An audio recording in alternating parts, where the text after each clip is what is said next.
Hello and welcome to My Trans Best Friend, the podcast where me, Lily, your trans best friend, or one of your trans best friends, I don't want to assume, does stuff with you and talks about things that I like to do. Tonight's a Friday night, and there is nothing better to do on a Friday night than watch a movie. And that's exactly what we're going to do today, y'all. This is a new experiment for My Trans Best Friend where I am going to watch a movie along with you, a watch-along, if you will. And today, the first movie to start this with, there's really only one movie we could ever do to start any sort of watch-along with me. If you need to know anything about my movie tastes, anything at all, like what kind of movies does Lily like? That movie, the number one with a bullet, is The Fifth Element. Have you seen The Fifth Element? That's okay if you have. Great if you have. If you haven't, even better. I'm just excited for you. Okay? Now, I want to give a quick disclaimer. You do not have to watch this movie along with me in order to enjoy this episode.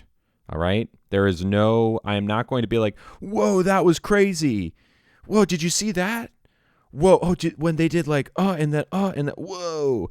That's not how this is going to be. You can listen to this podcast, and I will keep in mind that people are listening who are not watching and describe things on the screen as they happen. So you can just have me in your ears or on your YouTube and kind of sort of experience the movie through me without actually watching it. Now, I would recommend, if you've never seen this movie, go for it. But this is going to be just as enjoyable regardless of how you consume it. Okay. Now, before we press play, and I will tell you exactly when we press play, I also want to acknowledge that we have some awesome Lily's Lovelies watching along with us. Hello to Ferris, Jesse, Jana, Jillian, Kate, Lyndon, Paula, and Tiz. They are in our Discord right now watching. Shout out to all of them. I'm going to be, if you see me saying like, oh yeah, Jillian, good point about so-and-so. Wow, I'd never thought of it that way. That's because someone named Jillian is in the chat, but I'll read their comments so you feel like you're a part of the conversation too. Okay, cool. So for those of you who are going to watch along, and again, you don't have to, but for those of you who are, I am watching this on Amazon. The movie is 2 hours and 5 minutes long and 51 seconds, and I'm going to press play at like an exact moment, and you can press play because obviously I cannot put that like a movie on screen with me because that would get taken down in like a half second. So you're going to have to play it yourself and just have me on another speaker or something. Okay. I'm going to press play in 3, 2, 1. Okay. 1 second, 2 seconds, 3, 4, 5. All right. So you should be synced up. We're seeing a lady and the Lily's Lovelies, if you wouldn't mind confirming that you can see, you wouldn't mind confirming. All right. Ferris and Tismo can both see. I can see y'all. Perfect stuff. Now, this movie is a very quiet starting movie. In fact, if you've never seen it before, you might actually think for a second, like, wait, is there? Oh, no, there's a movie. There's a movie. Okay. And you might also think that the sound is not working because it starts so dang quiet.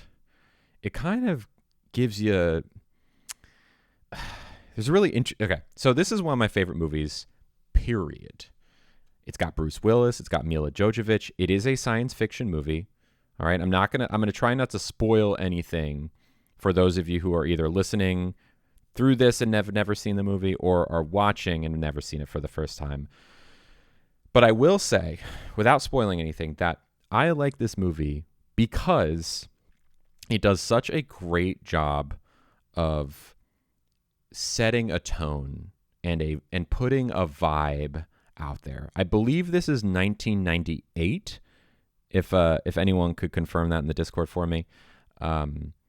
It's by a filmmaker named Luc Besson, who up until this point was known for The Professional with very young Natalie Portman and some other guy who I don't know the name of. And maybe something else. I think The Professional was their calling card up until this point.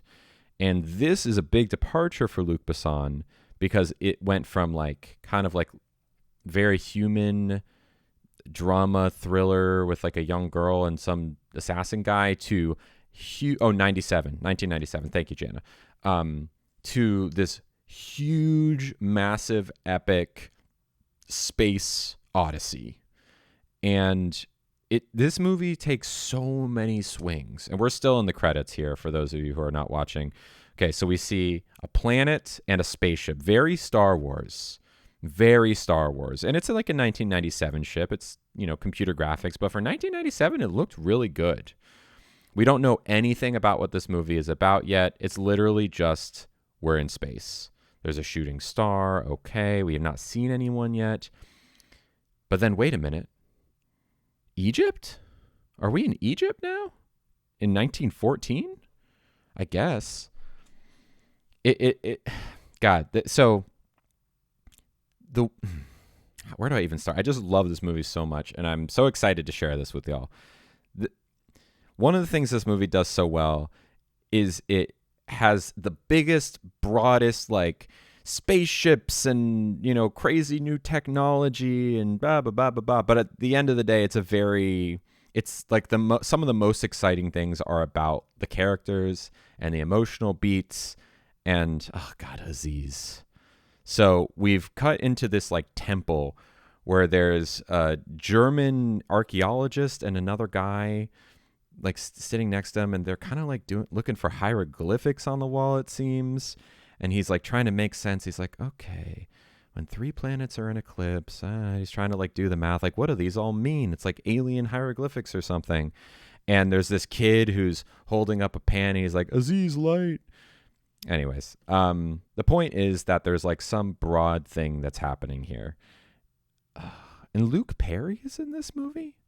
Do y'all know who Luke Perry is? I feel he was a big deal in, I think, 1997.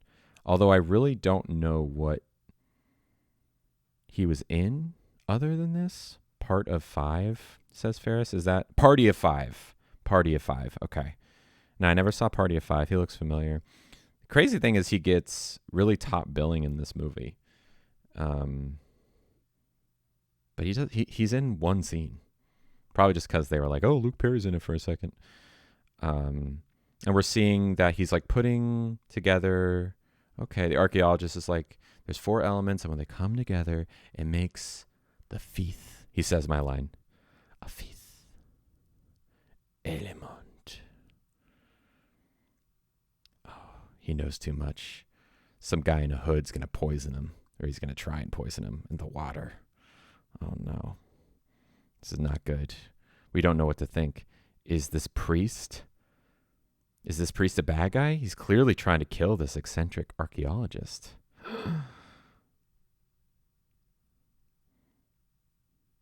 I don't know. There's just such good table setting because, again, we don't know who these people are. We don't know why they're here. The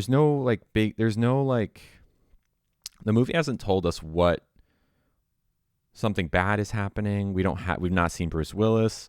None of these people are really that well known or important characters, it seems. Yeah, drink the poison, baby. No, don't drink the poison. Yeah, throw it away, babe. Throw it away. You don't need that. You don't need water. You don't drink water. You drink champagne because we just made a discovery. This is good. Grappa Vinaccia. So, I watched this movie so many times growing up, and I also listened to a podcast called The Fifth Ella Minute. And this is the music just goes so hard. So the music in this movie is by someone named Eric Serra. You should look him up. Eric Serra is known for 2 main soundtracks in my mind. The first is this one. And it's like so 90s synthesizer, industrial. Even if you're out and about and you're just listening to this podcast, pause it really quick and look up the Fifth Element podcast, or the Fifth Element the soundtrack, and just like kind of scrub through it a little bit to get a feel, because it just tickles my brain. So if you didn't know, if you want to try and Oliver's in the chat. Oh, hello, Oliver. Hi, how you doing, friend? If the Fifth Element soundtrack sounds familiar, it's because the other thing that the guy is known for is the GoldenEye soundtrack, the movie GoldenEye, which is in the same. This was 2 years after GoldenEye, because GoldenEye was in 95. This is in 97. So just back-to-back bangers. Back-to-back bangers. Okay, so now we've gone from like 1914. We're still in 1914, but these big honkin' aliens have showed up to the Egypt archaeology site. And we're not sure if they're good or they're bad. They are, we're unsure. Luke Perry is drawing them very quickly. We're not, they kind of have all these big spikes. They're like 10 feet tall. They're waddling because they're so wide and big. There's this epic music. The guy who poisoned the archaeologist, or tried to, is like down on his knees. He knows who these people are. Who are they? Oh, archaeologist sees the big alien. Are you German? Not German. We're aliens, baby. We're aliens. Yes, on his knees. Jesse, you are feeling spicy tonight. Okay, I'm not going to lie. While we were just kind of like in the... No, don't stop, Jesse. Stay on the knees. Stay on your knees, I should say. I was not wearing a shirt. Obviously, I'm wearing a shirt now. We're recording this, but, you know, I put on a shirt, and I'm not going to name names, but someone was upset about that. This part gives me Stargate vibes. Yeah, totally. So, okay, so now there's a big secret entrance in this archaeological site that the German archaeologist is like about to pass out. No, wait. Okay, I've always wondered, do they kill him here? Because it looks like he passes out, and they like seem to have put something shot something into his back. Did they kill him? Because I could see why they would. In the middle of the room that they opened, there's a big sarcophagus that's standing upright, very kind of cool and creepy, and it has a fun little musical cue. The fifth element. They found it. This particular place in the movie will be, they'll come back to it later. And all these like giant space penguins are taking 4 different stones from this room that surround the sarcophagus. The other 4 elements as well as the sarcophagus. So it's like in their possession now. As I was saying, I listened to a podcast called The Fifth Element, which was with someone named Crystal Beth and their partner. And what they did was they took every episode of the show was a single minute, like recapping and discussing and diving deep into every single scene, every single minute. So I know a lot about this movie because I listened to all of it. So apparently so they took the stones, they took the sarcophagus, and they tell this guy in Egypt, like, hey, look, World War I is coming. We cannot allow this precious cargo to be chilling on Earth. Okay, no, they did kill. Did they kill the German guy? He says they killed him, but how would he know? He could have just passed out. They killed the father. They killed the father. You're so dumb, Luke Perry. Yeah. And I am like this close to getting Crystal Beth on on this podcast.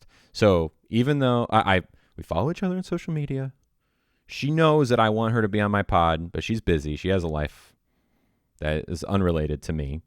And one of these days we're going to get Crystal Beth. Maybe because of this episode. Here, I'm going to tell you what.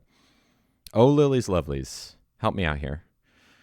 Go to I think it's at the Crystal Beth. By the way, her name suggests that she's like on something. She's not. She's a normal person. She just has a funny name. Go to at the Crystal Beth and shoot her a message and say, hey, Lily really wants you to be on her podcast, and she's talking about you on this YouTube video, and then link the YouTube video. Say you should come on her podcast and talk about the Fifth Element. Anyways, so these aliens know that World War I is coming. They have entrusted the stones to Earth, but now they have to take it and be like, hey, you know what? We're taking the stones. We're taking the Fifth Element. But in 300 years, we'll be back. because there's going to be a great evil, and we're going to need to fight that evil. So, like, see it in 300 years. So basically, Mr. like guy in Egypt has to have descendant after descendant after descendant pass along the training so that they're ready in 300 years. And then we just jumped 300 years in the future. Incredible. What a jump. From ancient Egypt robes to like future space military guys with berets. But it's like 1997 future space military. So everything is pretty lo-fi still. Very Star Wars. How's the chat doing? How y'all doing? We got AIM has joined us.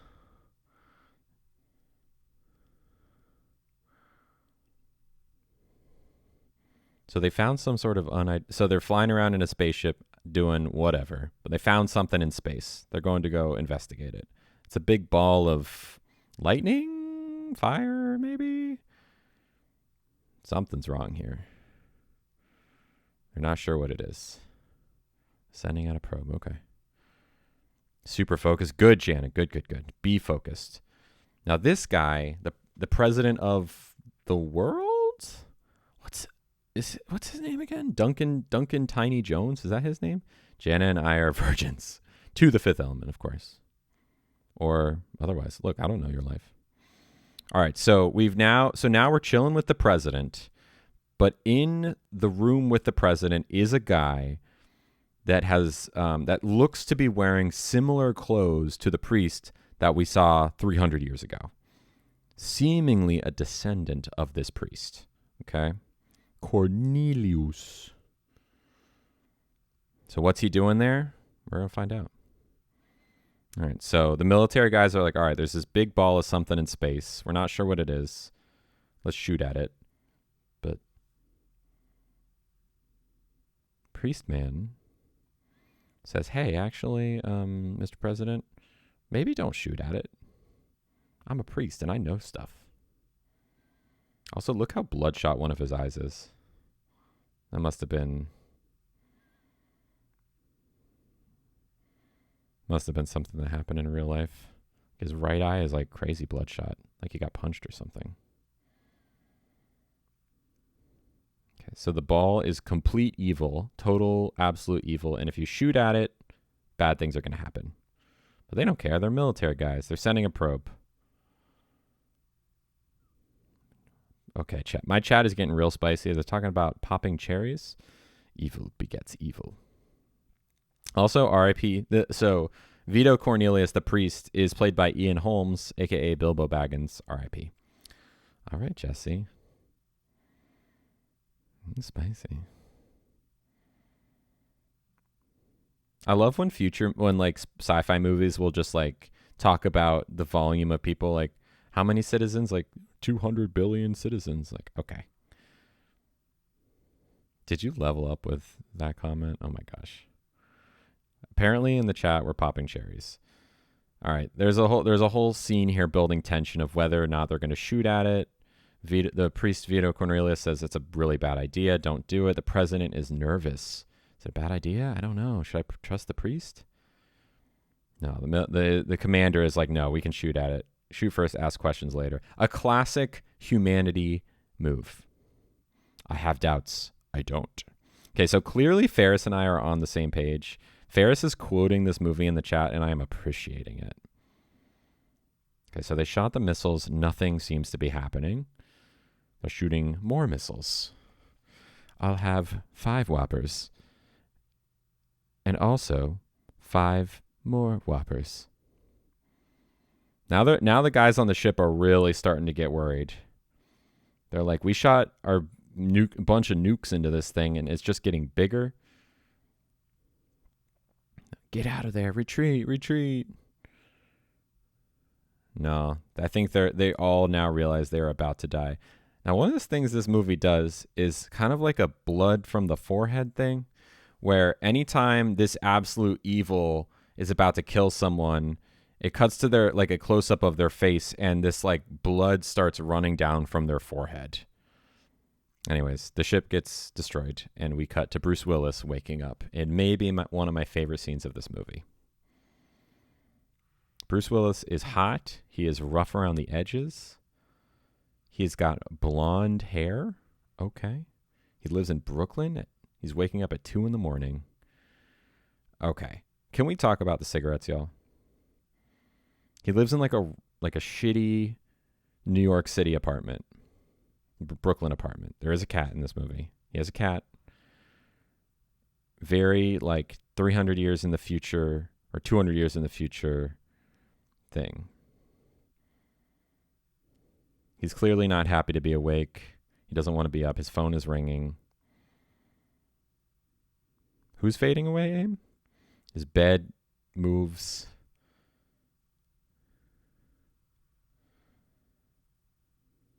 Oh, Bruce Willis is, yeah, he is. But you know what? We have this. Okay. We have this movie. The cigarettes, instead of being, you know how if you picture a cigarette, it's what? 30% filter and 70% tobacco white. In this movie, it's flipped. It's 70% filter and maybe, or 80% and like 20% tobacco, right? Isn't that such a fun little detail? It's one of the things I always think about with this movie, of like the little touches that they made that to set a vibe, that everything's just a little bit different. Clearly, he's got no food in his fridge. No, it ain't backwards. It is simply a future cigarette.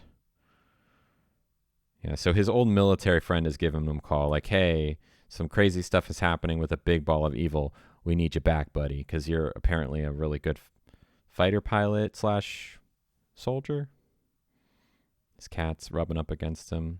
God, he smokes cigarettes so good. Get it, Bruce. This is where we see Chris Tucker for the first time, a.k.a.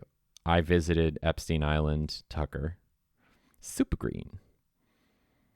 Forgotten all the details? Yeah, I got you. He's good. He's looking good. Bruce Willis is looking good in this movie. So is that cat. We're getting teased about Floss in Paradise. Oh my God, this guy. So for those of you who are not watching, Bruce Willis opens his door and a man with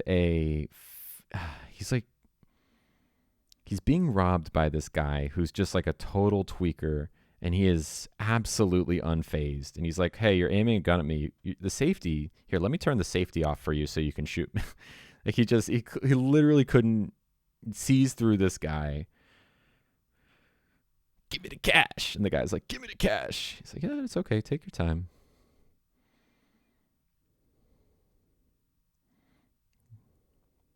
Give me the cash. And he's like, nope, you're done. Give me that gun. Get out of here, you stinker. And it's hard to describe, but he's wearing this like hat kind of that makes it look like security. There's no one there on the security camera.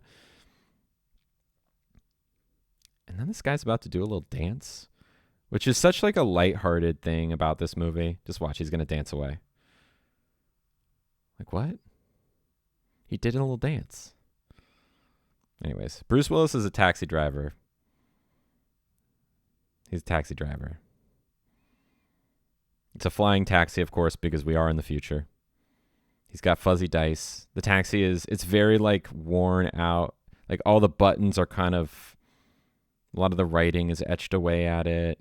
This cab looks like it smells really bad. He's not happy to be a taxi driver. He's just doing what he's got to do to survive. Apparently he's starting his shift at 2 a.m., which I can't imagine that would be pleasant. It smells like feet for sure. And they're getting more lore now. Priest man is telling the president the ball of evil is going to kill everyone in 2 days. Jana wants to ride Bruce Willis's taxi.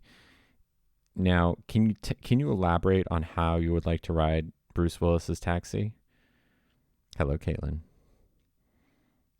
Tell me more about this, Jana.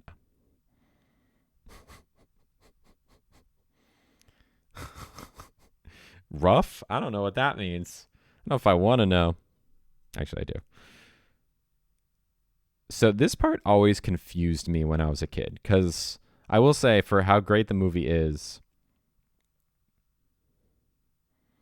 it's a good lore dump. Basically, the fifth element is is a force in the universe that can destroy evil. And the Mondachiwans, which are the aliens from Egypt that like took the stones and the sarcophagus with them, they are the guardians of the fifth element and this like power, because it's important. So they're now bringing the fifth element to the president to be like, hey, we're trying to fight this evil. We're here to like help you do that. Yeah. Supreme being. Exactly. Seatbelts to keep still, if you will. Oh my gosh, Jana. You want Bruce Willis to put you in a seatbelt? Okay. I feel it. A harness, we could call it that. All right, the Mondachiwans have been attacked by some guys in fighter jets, some aliens in fighter jets that kind of look like what if Shrek was real-ish and also evil and not green, more like brown. Jana, I hear you. I'm on board with your idea. He's good looking. All right, so now the thing that can destroy the evil has been destroyed, which is bad. So everyone's upset about that.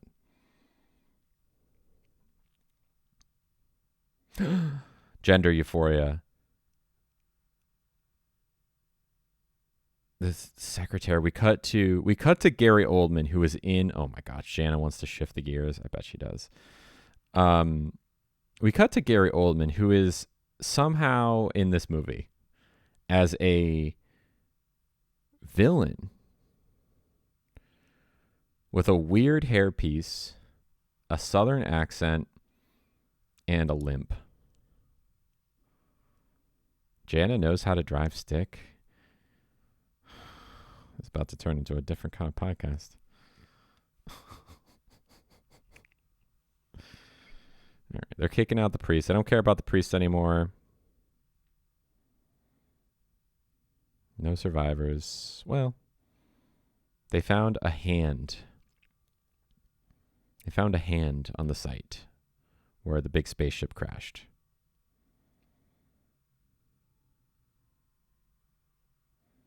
Talking about DNA mammo groups. 200,000 DNA mammo groups. Wow. That's a lot of DNA mammo groups. Really cool blacklight that they did here. Everyone has... It's just, this movie sets such a good vibe. Okay, so we're in a room now with a big test tube where they have a hand that they're going to attempt to resurrect. So keeping in mind, the Mondachiwans were shot down. They had the fifth element with them. And from their spaceship remains was found this hand. Spoiler, it's a hand from the fifth element. Because the fifth element is not just an element, it's a person. I'm talking about DNA. Almost like this being was engineered.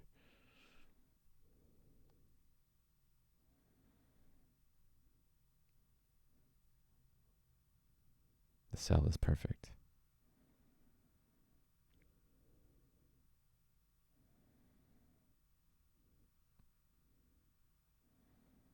All right, so what's happening now is they are God, this is so cool. They're taking the hand that was found at the wreckage and using the DNA to resurrect the thing that it once was. So there's like this medical machine that is rebuilding the skull and brain and like the tissue and the bones, and it's like stretching all the muscles over it. I mean, look, it looks very 1997, but it's a very cool concept. You know, it kind of reminds me of, y'all ever seen Prometheus? They have these like like kind of like medicine machines where you just get in and it does doctor stuff to you, like surgery. Kind of like that. They are for 1997. It's very good. Prometheus is great. All right, so now they're like making skin grow, and wouldn't you know, Anyone who's not seen this movie before, anyone to guess who's going to be in the tube when the shield pulls back? Want to guess? Also, we see boobies in a PG-13 movie. Absolutely pause this on the VHS a million times. Boobies on a PG-13. Putting thermal bandages on, aka her most iconic look. Oh, what a weirdo. The military man wants to take a few pictures for the archives. Get out of here, gross. I'm going to shock her to life. Yeah, he's a weirdo. Don't worry, he gets his due. You seen the scene? It's a big scene. All right, they do the... I forget what it's called when they go clear. Bzz. They did that to her. Now, Mila Jovovich is in the tube. She has orange hair, and she's come back to life. She doesn't know where she is. She's in a tube. She's absolutely gorgeous. Also, I do believe in this movie that she was dating the director Luc Besson, and they, for her character, came up with a language that only she and the director knew, and they would speak to each other in this language on set. I would love that to be my next Halloween costume. I've wanted to do Lilu for a long time.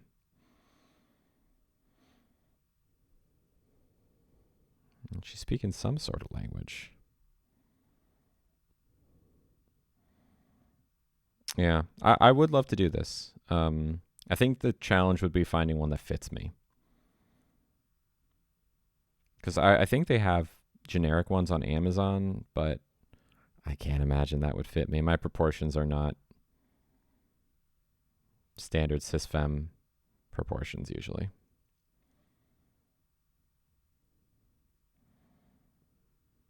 So she's in the tube. The military man's like, you got to play game. Play ball. You got to tell me who you are. And she's like, no, I'm not going to do it. Jesse asks a non sequitur, who knows how to sew? Oh. For me, I would love that. My mom knows how to sew.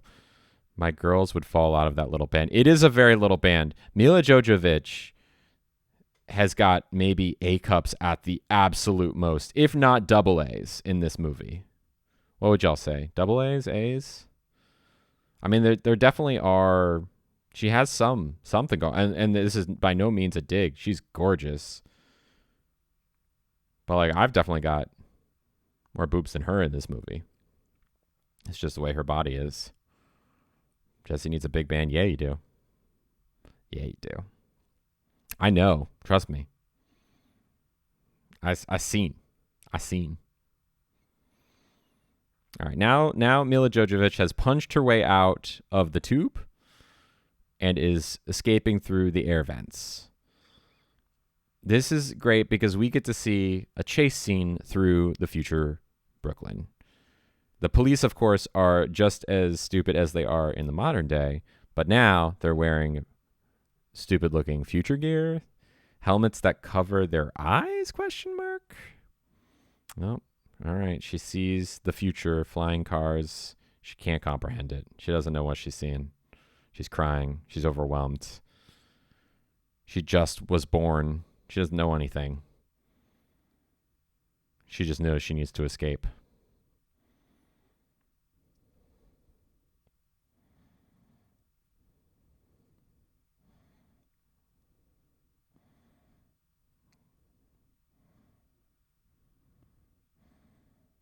These silly police officers think they can capture the fifth element. I don't think so. Jana says, imagine waking up in a different time. It would be crazy. I agree. That would be crazy. Ollie came as fast as he left. So what you're saying is Ollie came fast. Ollie was here for like a hot second, dropped a selfie in the chat, and then left. Ollie is currently doing fun things with someone, I think. We can't blame him for that. Dropped something in the chat and left. We're getting some flying police cars. She's standing on the ledge of a building. They don't know who she is. They know they just have to capture her.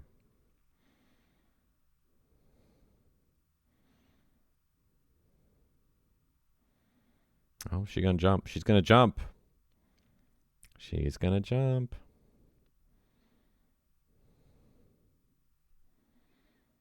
Last time I saw Mila Jovovich was on Instagram a few days ago, and she was just like took a selfie of her and her kid in her car driving around. She's mom now. All right, she jumped, and she lands in a taxi cab. Huh? Who knew? It was Bruce Willis's taxi cab. What a meet cute. So now Mila Jovovich is in the back of Bruce Willis's cab. Serendipity. Pull over. Please help. Big bada boom. Now, Bruce Willis is realizing that Mila Jovovich is, in fact, attractive. Now, there is one part of this movie. It's not this yet, but Bruce Willis does do something pretty uncool in this movie.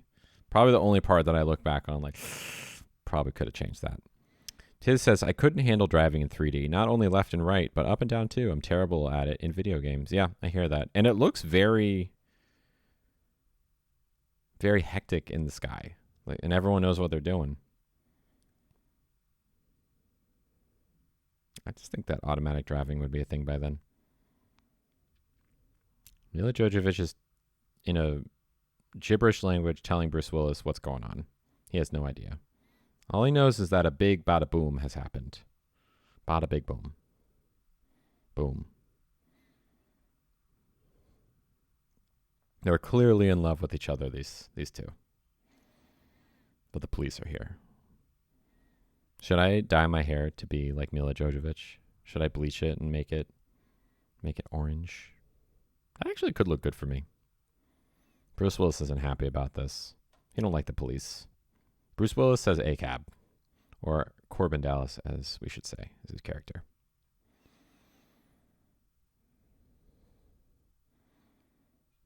Go.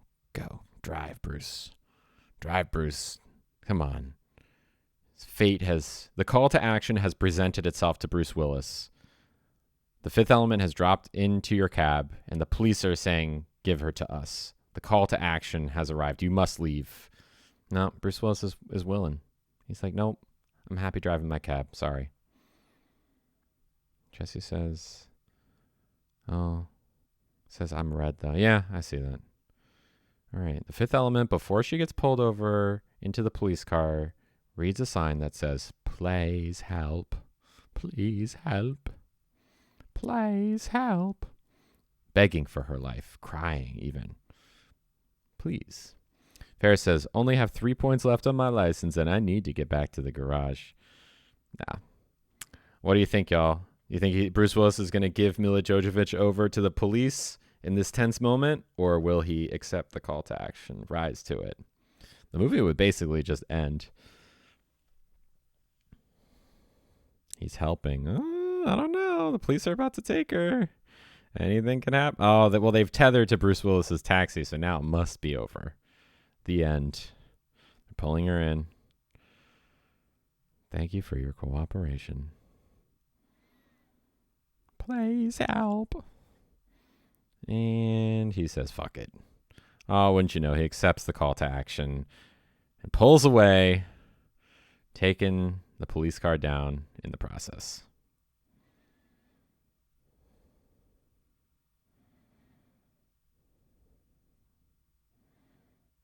He plays helped.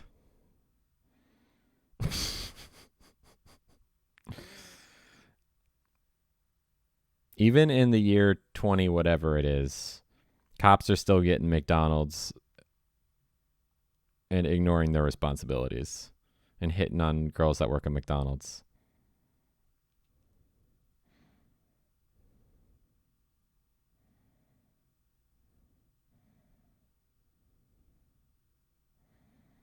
We got a cop who doesn't even want to do the flirting. He spills Coke all over himself. Now, there's a lot of product placement in this scene because that's all McDonald's. McDonald's must have paid a pretty penny to have their branding in this. I do believe that it was.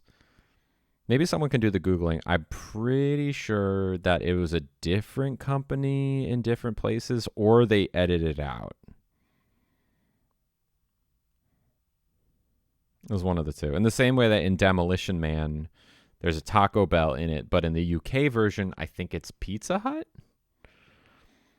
We're lucky if they don't chase you after a mile. They don't chase you. Yeah. Oh, you're just quoting the movie, Ferris. You're better at quoting this movie than I am. Ferris is just dropping lines in the chat of this movie. Lady, I know 2 languages, English and bad English. Very Bruce Willis line. They're locking on. Uh-oh.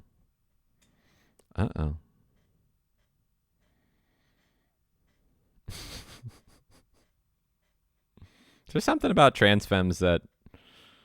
Oh, of course, they crash into a McDonald's truck that says served because they got served. Clearly.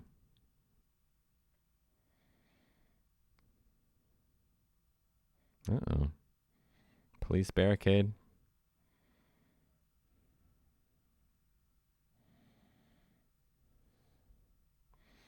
So apparently police cars have like rail guns attached to them in the future and can just shoot at cars however they want to murder everyone inside. Makes sense. Do you think there's something to that? Do trans femmes extra like this movie? Is that how this goes? I don't know. Because Mila Jovovich was like gender euphoria in a nutshell, right? It's like, oh, someone, look, I'm going to go out on a limb here, okay, while they're trying to escape from the police. Imagine that you are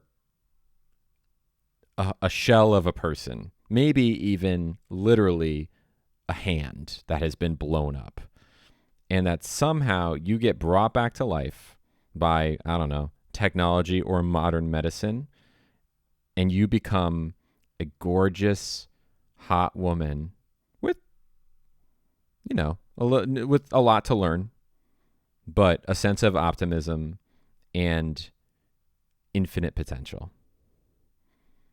Is that not like the trans femme dream? Right? Is that why we like this movie?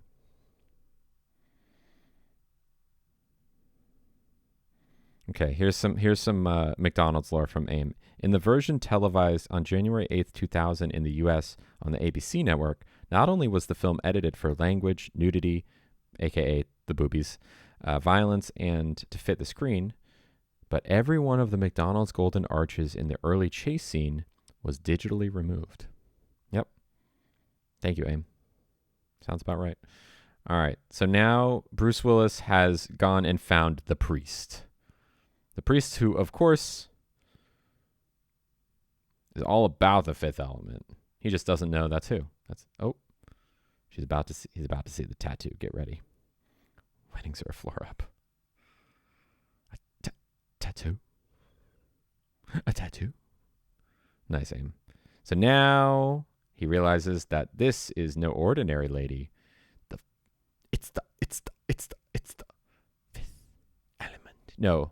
It's the is later. And he is gone. He's passed out. Now this is the scene. This is when Bruce Willis does something that is really not okay, or is about to do something that is really not okay.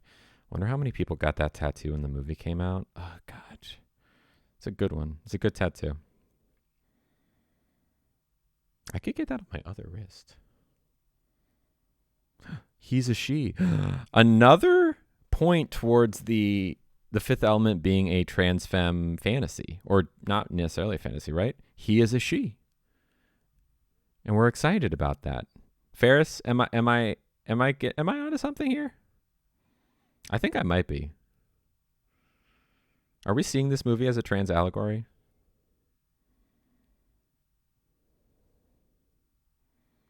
Bruce Willis is the toxic masculinity that we're all fighting against.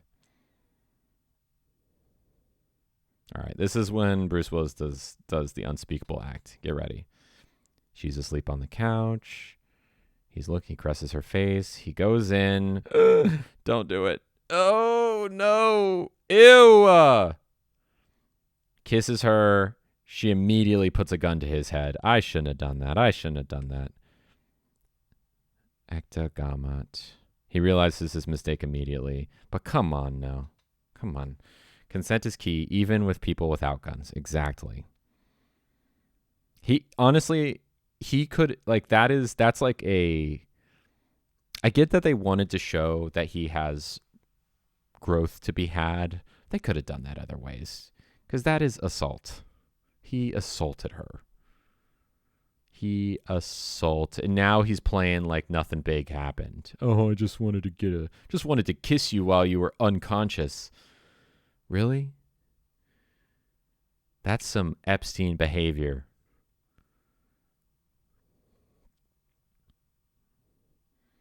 She still got the gun. She should just shoot him.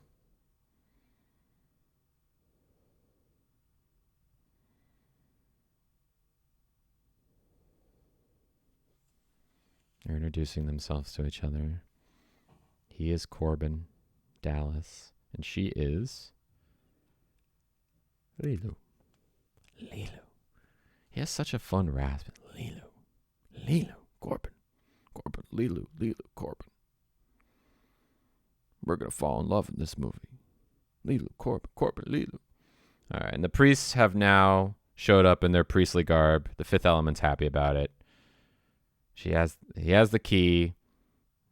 They can defeat the evil. Good.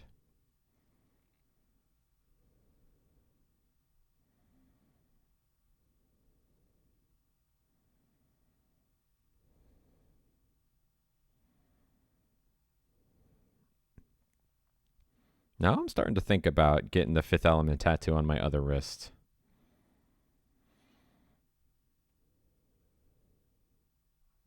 That could be pretty cool. I'd want to do it with color. Like green, red. Wait, what are the four elements? Fire, water, earth, and air. So I guess blue, light blue, red, and green. Yeah, now Bruce Willis is regretting his choice to kiss her when she's unconscious, as he should. He's back home with his cat, leaving her with the priests. Also, tell me that I'm not matching with Bruce Willis right now. If you're watching this on YouTube, tell me I'm not matching with Bruce Willis right now. I'm wearing an orange tank top just like him. Just saying. Totally subconscious. Or was it?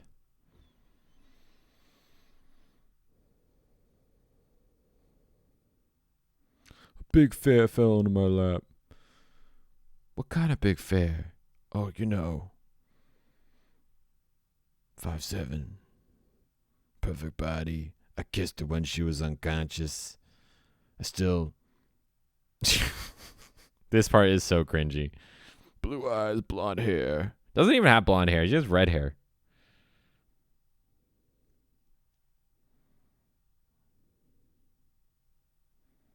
Lilu. There we go. All right. Now, Lilu is now learning about the universe. She is looking at a computer program that is basically just like speeding through every word, and she's learning martial arts by looking pictures of Bruce Lee. This is good. Setting up the fact that she will do karate later in this movie. She's eating a lot of chicken, I guess, to build her strength. They really make her perfect. They do. Oh, yeah, we get to see her boobies again in this scene, I believe. Briefly.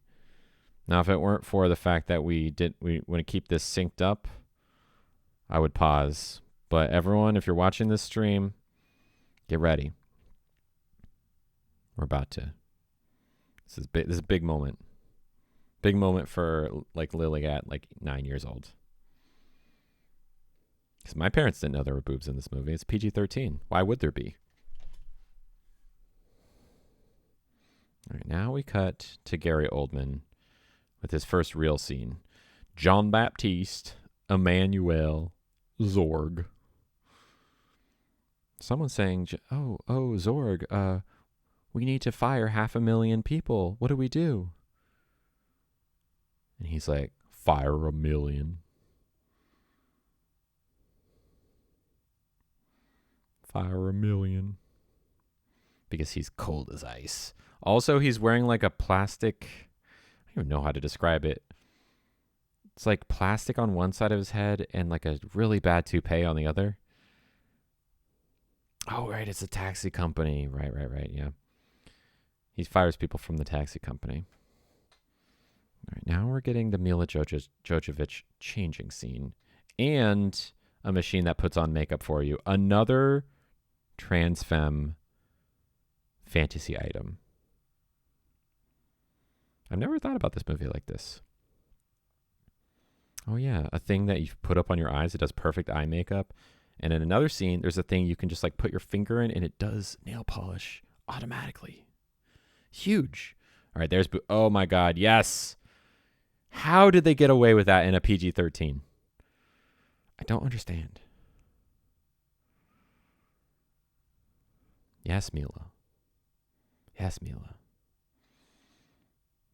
All right. Cut back to Gary. Gary Oldman is about to try and sell some weapons to the guys who shot down the Montechiwan ship.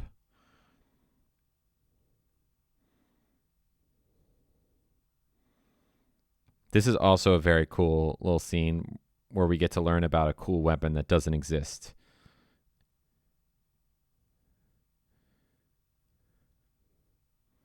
It's like these big yellow crates. ZF-1. It's a gun that does everything.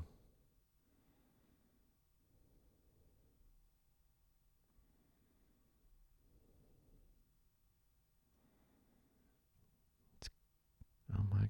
3,000 round clip. He's got a police officer mannequin that he's displaying it on. Okay, now this is a future invention. What if, no matter where you shot your gun, the bullet would go and find the target? That's pretty cool. He like shoots it and the bullets turn around and go elsewhere.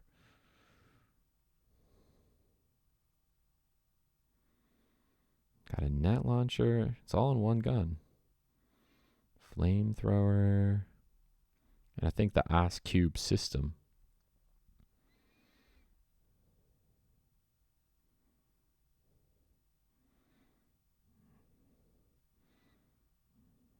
Very Batman and Robin. The Ice Cube system. Very Mr. Freeze. When was Batman and Robin? When did that movie come out? Was that before this? 98 maybe? Maybe the same year. Was it the same year? Someone will look that up. All right. Now he's trading all these weapons for the stones that they, in theory, have stolen. Opens up the box, closes the box. There's no stones. This case is empty.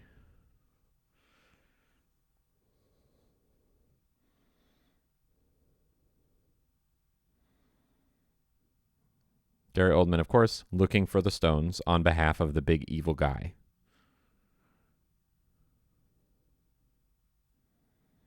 But the stones weren't with the Montechiwans at all. In fact, they were with someone they could trust.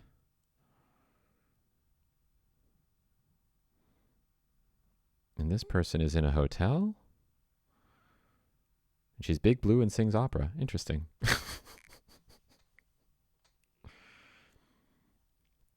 All right, so now they have to go and find the stones on a cruise ship, a space cruise ship.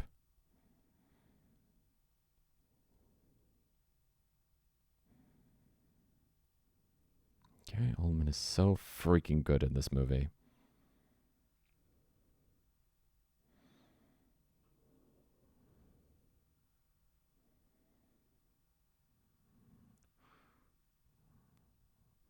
Four stones, 4 crates, 0 stones, 0 crates. Oh, they're not happy about that. We risk our lives for you. You give us the guns.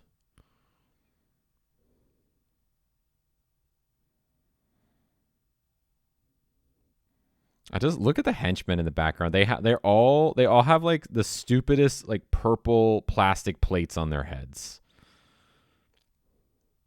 Like, what is that? That's just got to make your head very sweaty.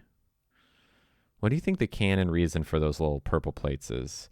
It's like silicone plastic on top of your head. Unless their heads are really soft and it's like a helmet. Maybe like a brain enhancer. Neurostimulator. Head massager? No. Oh, there's a big red button. Oh, yep. And big explosion. Helmet to protect their thoughts. Ooh, I mean, it is not out of reason or out of the realm of possibility that there could be mind reading in this universe. Also, Ian Holm, the priest, has like a sidekick this movie, like a priest in training, and he is like the goofiest, doofiest, weird. He's very sweet, but he has a very strange haircut. Purple, the purple hat guys are back. What are they? It's like looks like cling wrap almost. Mr. Zorg. So now the priest has been summoned to speak to Gary Oldman, so they get a scene together. Sidekick reminds me of my cousin. Ooh, burn on your cousin.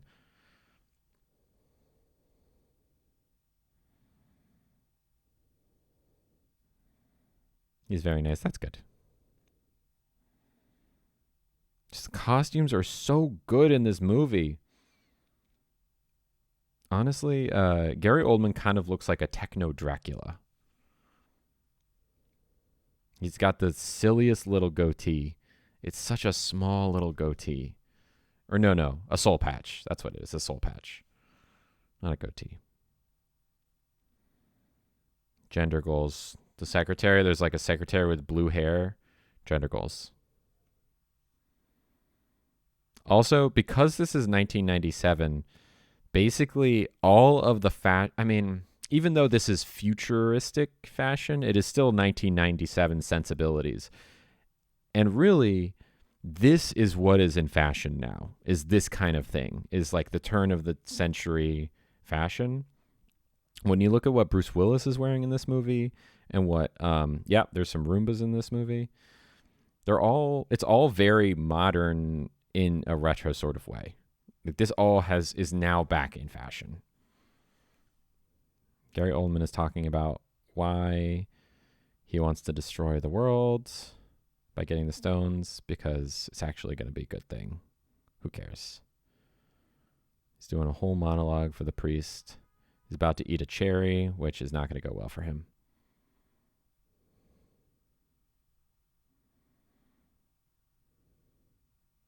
Didn't go well. Choking on the cherry. What an interesting choice. Completely cuts the tension of everything in the movie that's happened to this point. He's just choking on a cherry. And Ian Holm decides to save him. He's pressing all these buttons. A life vest has come out of nowhere. Ooh, we talking about on cherries? We popping cherries? I'm not going to lie, y'all. I'm feeling spicy right now. I don't know what happened. Honestly, I think it's your fault, Jesse. As soon as this is over, I'm going to do something about it. Not on this podcast. I'm going to do something about it. Jana says same. Good. It's always Jesse's fault.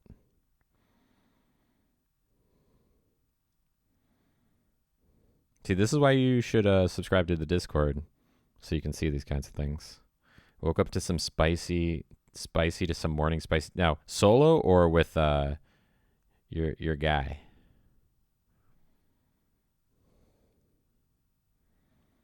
Oh, very nice, with your guy.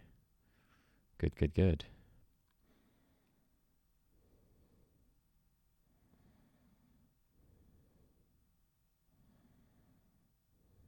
All right. He helps Zorg choking on the cherry, which establishes that Zorg owes him some kind of favor, so he's not going to kill him. Interesting. Do you want to tell us more about it, Jesse? I'm kind of curious. I don't know what there is to tell. I'm just feeling very spicy. And it's even spicier knowing that y'all are spicy. You know what I'm saying? It's the self-spicy enforcing cycle. Ames says doctor orders I have to have spicy time 2 to 3 times a week. Heck yeah. Now, out of curiosity, is that self-spicy time, or do you have a friend to help you with that, or someone? The other thing is I'm going to a spicy party tomorrow, and I think I could get away with doing some solo spiciness tonight and not having anything be affected, but yeah, I think it'll be fine.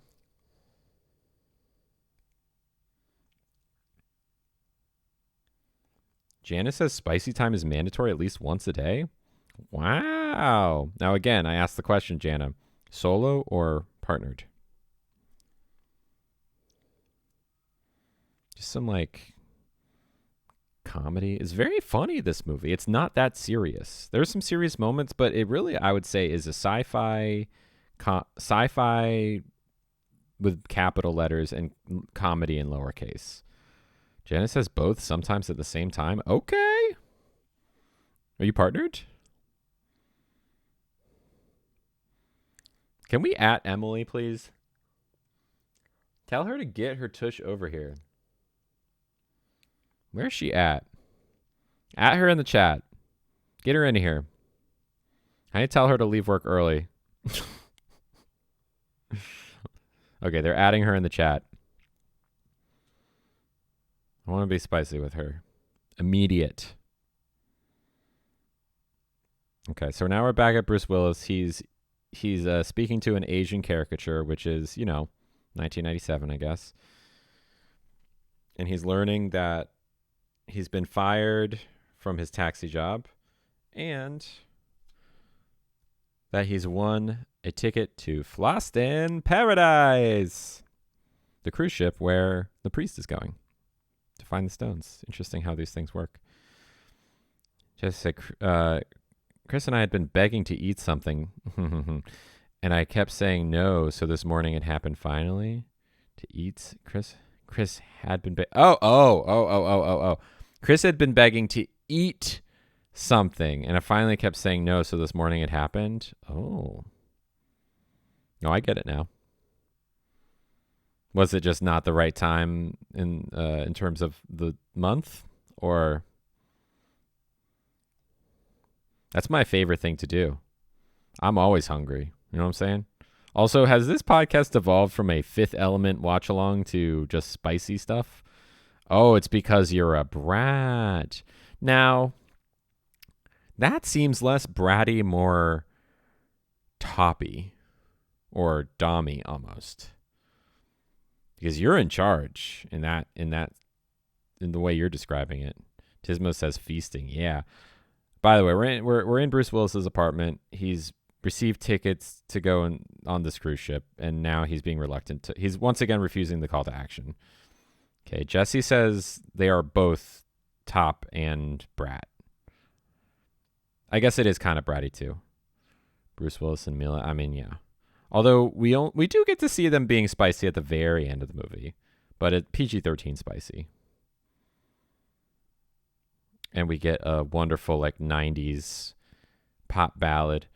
Little light of love. It's a good song.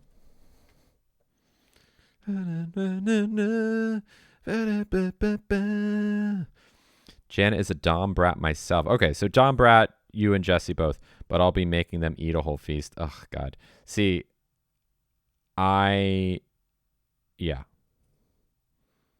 this is good. It's one of my favorite things to do, to eat a whole feast. I love a feast. Let me put it this way.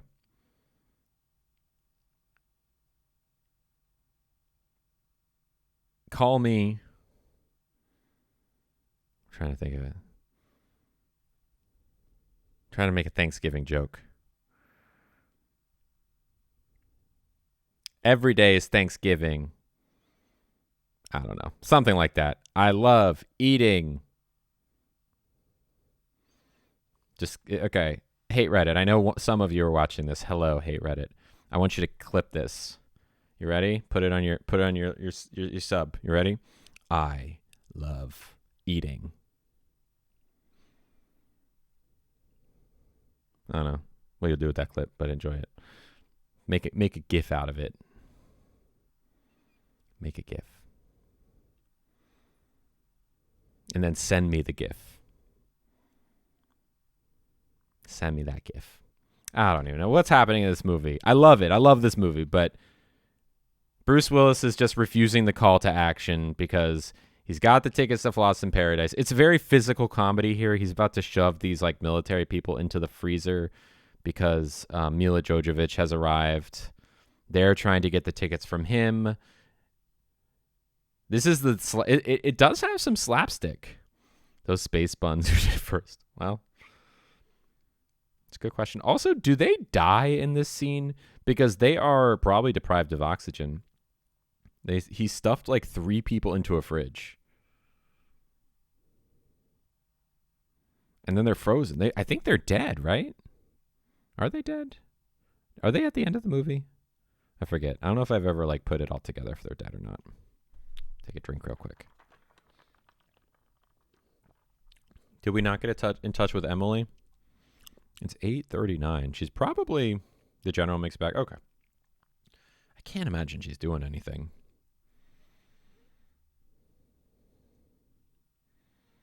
Working. Ugh, boring.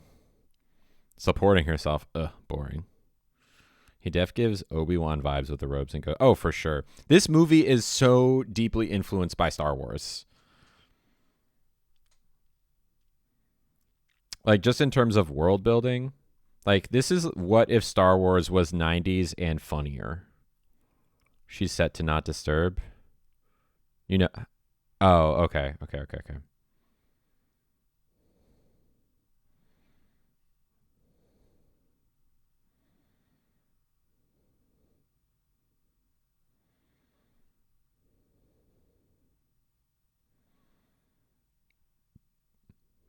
Sir, are you classified as human? Negative. I'm a meat popsicle. LOL. Some guy shaving with a knife.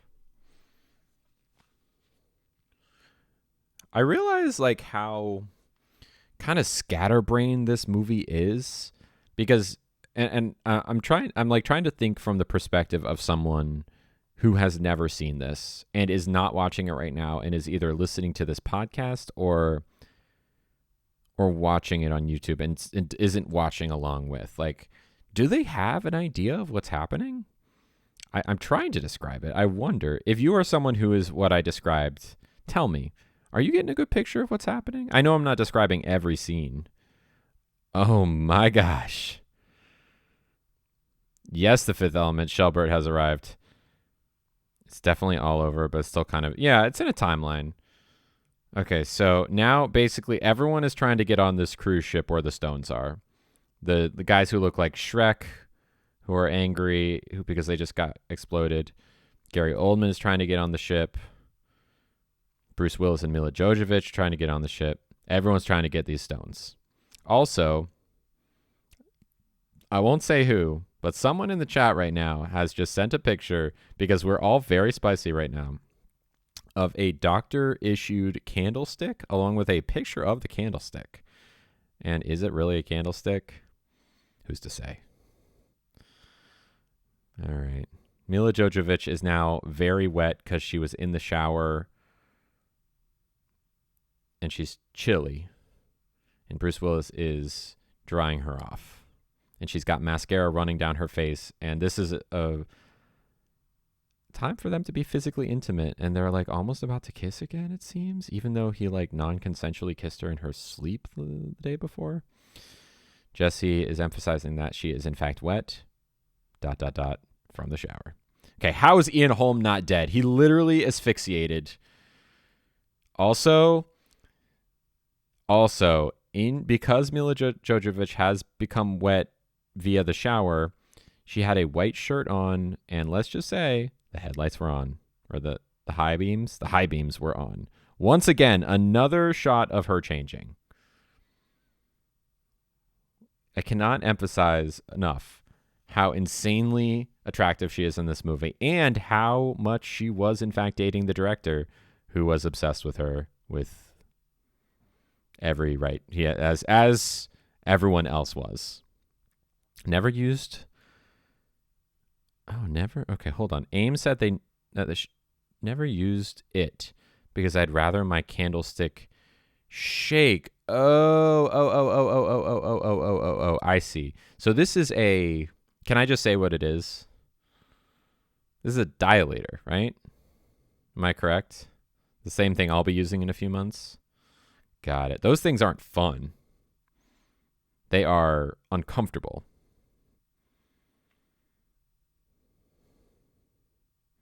In the same way that, yeah, that's like the kind of thing that I will use when I have bottom surgery is dilation. Although the ones that I've seen for trans femmes are colorful. All right. Now they're in like the kind of like the space airport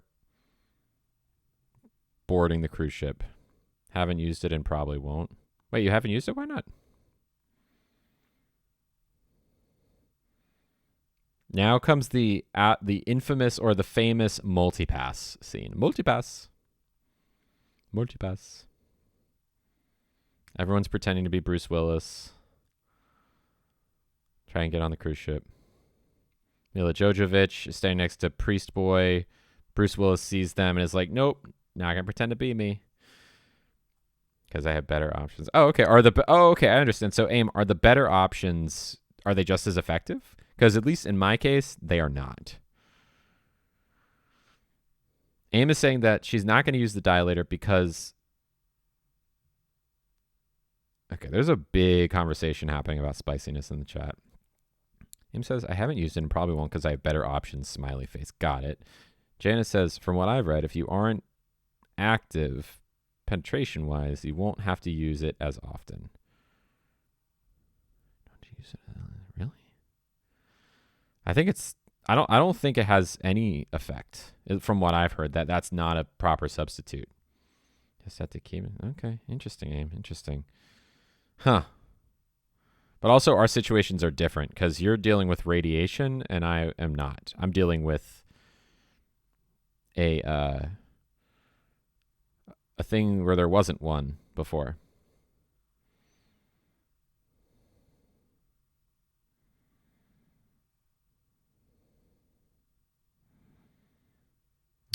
Still, there's a lot of like comedy happening.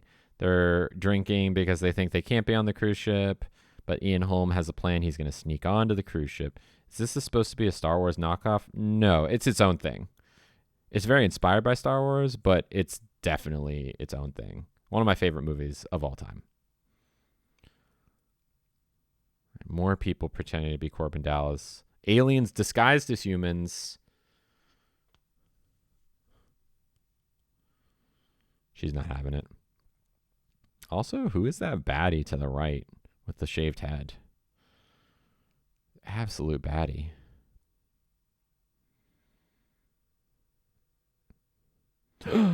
Here we go. All right, everyone. So if this movie is getting stale for you now at the hour and 10-minute mark, fear not. It's about to pick way the heck up. Why? Because a character that has not been introduced until now is about to, oh my God, look at that tush, is about to pop up. And that is the character of Ruby Rhod, played by the Epstein Islander himself, Chris Tucker.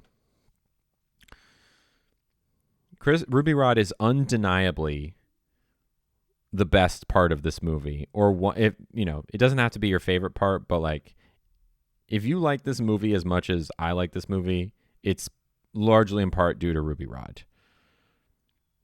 Fun trivia fact. Do you know who this part was written for before Chris Tucker accepted it? Anyone know? Ruby Rhod is a radio personality with a big blonde unicorn horn hair do, wearing a leopard print jumpsuit with a big like cowl situation. He's always broadcasting on his radio show. Basically the future version of a streamer. He's a streamer, basically. Oh my God, he's a streamer. We're the same. Oh no, that's not good. He's in really good shape. All right, Emily said, if I weren't at work, I'd join, but I don't have my AirPods. It's okay. He's also very horned up, this Ruby Rod. Very, very horned up. He just is hitting on all the ladies. Now, I have nothing in common with Ruby Rod because I am not a streamer, nor am I horned up all the time.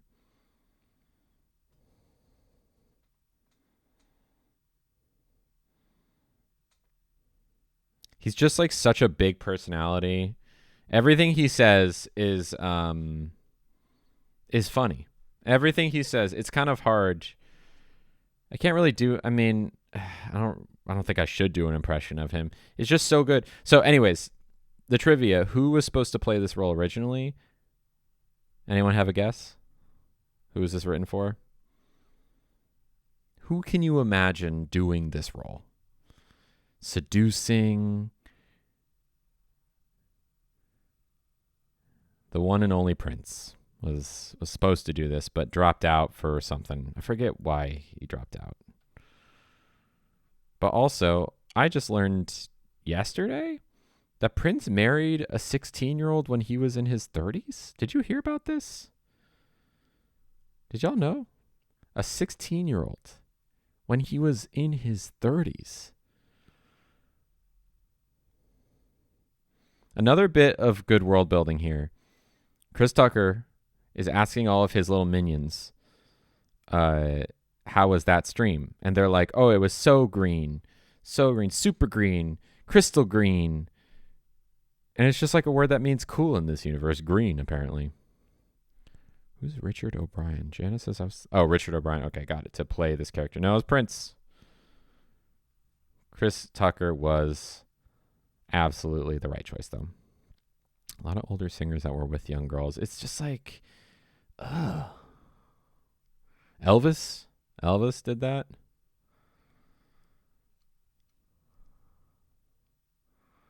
All right. So now we've learned that Corbin Dallas, as a cover for being on the ship, is like it won a contest to be there, even though it was rigged. And he now has to stay with Chris Tucker or Ruby Rod for the opera performance tonight. And so, yeah, they're kind of like connected. They're together now. Other people trying to get on this cruise ship. This cruise ship's very cool, by the way. I love cruise ships. Cruising is one of my favorite vacation modes. Also, the costumes on these flight attendants as they go to the cruise ship. Honestly, Google, even if you're not watching this movie, just pause really quick and Google Fifth Element flight attendant costumes. They are like incredibly tight. So all of the cleavage is showing. All of the midriff is showing. They might as well be like fembots. The costume designer did do it. Jesse wants to ride that plane. Yeah. Now, the other cool thing about this plane is they're in like their own little pods, which look comfy, kind of like beds. And as you're about to see, they're sleeping pods.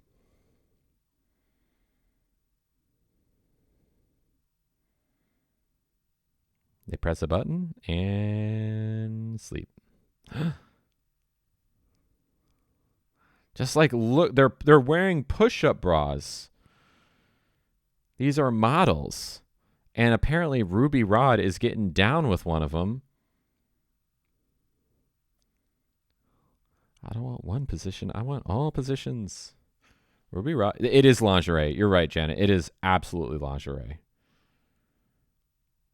Also, there's like a Rastafarian guy who I want to say they show smoking a doob. Yep. They're smoking doobs. Just so much world building of like, I would watch a whole movie about the guys who are changing out the uranium on this plane right now. Like, I want a whole movie about these guys. What are they doing? This guy seems like a fully fleshed out character. Like, yes, he's a Jamaican stereotype, but he's smoking a doop. He's changing out like uranium on the plane before it leaves. Also, this is the closest this movie really gets to like an extended intimacy scene, because what they do is they show Ruby Rod, Chris Tucker, getting it on with the flight attendant while they show all this other imagery like a phone sticking up for Zorg. They're going to show the jet engines in a second. Like, ooh, how did I just learn you can join a chat without joining a call? This is good. All right, someone tell Emily that we're feeling very spicy and that she should come over soon to my apartment. Thank you, Jesse. Come over to Dayton, Ohio? Oh, well, might take a little longer.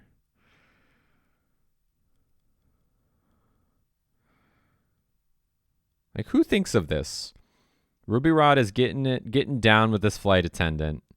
The jet engines are exploding in a very fun way. Her legs are going up.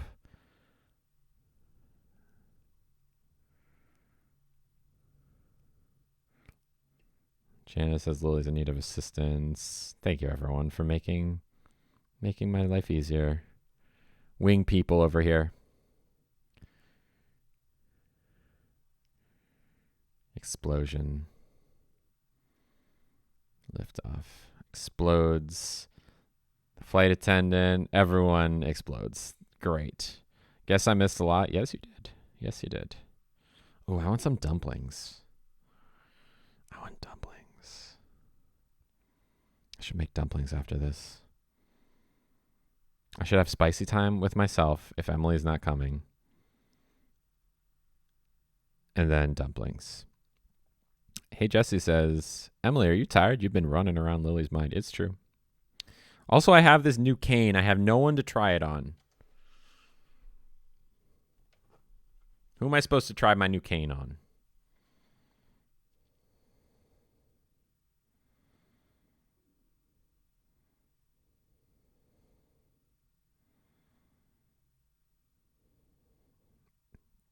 AIM volunteers as tribute? Okay. I mean, I accept. Look, she's putting her fingers into a little container that when she pulls them out, they're a different color. Isn't that crazy? All right, now Gary Oldman is talking on the phone to the big ball of evil.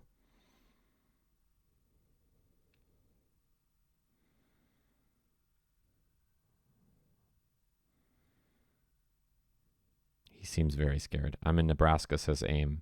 Okay, well, I don't know. Get on a plane or something?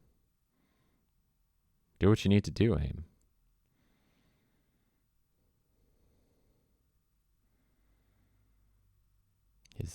Gary Oldman's upper lip is sweating profusely.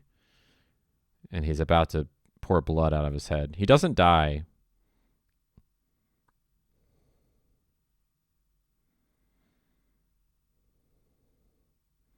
Look at that. He's got like the blood pouring down. So where does it come from? I don't understand. How does it even get there? Is it pouring out of their... Does a hole just open in your... Do you sweat it out? Unclear. Emily, someone came in hot and bothered and Lily got bothered. Who's... Okay. Jesse says someone came in hot and bothered and it got me bothered. Who's the someone, Jesse? Who's the someone? AIM says, my husband just say, what are you volunteering for? I'm making an expression that is, you know. You know. Although, look, I'm not trying to interfere with your marriage, AIM. Jesse blamed you. I don't know if I blame you, AIM. I think I might blame the person who's putting blame on everyone else. Also, the lingerie is back. Thank you. We're at the cruise ship that is floating in the sky. We'd love to see it. Wouldn't be an interference. Are y'all open? You and your...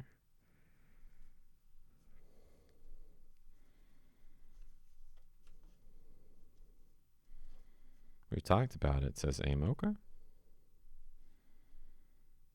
Janice says, can I watch? Oh my gosh. Of course you can. Oh, y'all should know I am never really tired until I... Yeah. So get... This is no longer a podcast that is a watch along. This is now a sexual frustration podcast. This is taking a turn. Who knew? Who knew? All right. Mila Jovovich is on the cruise ship. She's wearing... There's apparently a bunch of like Hawaiian lay givers and like luau, the hula dancers. A lot of white people dressed up as Hawaiians, some like non-white people. We are watching a movie. Oh, Am says, what are we watching a movie? Maybe. Lay givers. Who sent them here? I don't know. We're all lay givers tonight, apparently.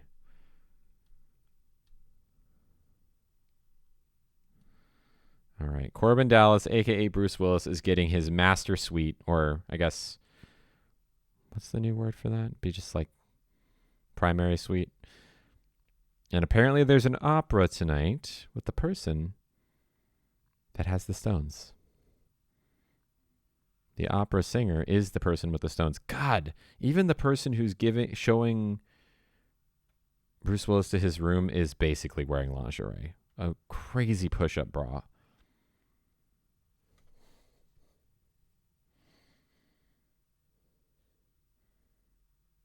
Just gorgeous.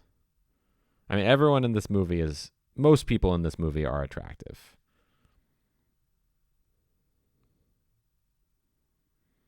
Of course, his mom calls him up. I need some dumplings. Immediate dumplings. Dumplings now. Maybe I should order them. Should we order dumplings? No, I have them in my freezer. But I don't want to leave my chair. It's 9 p.m.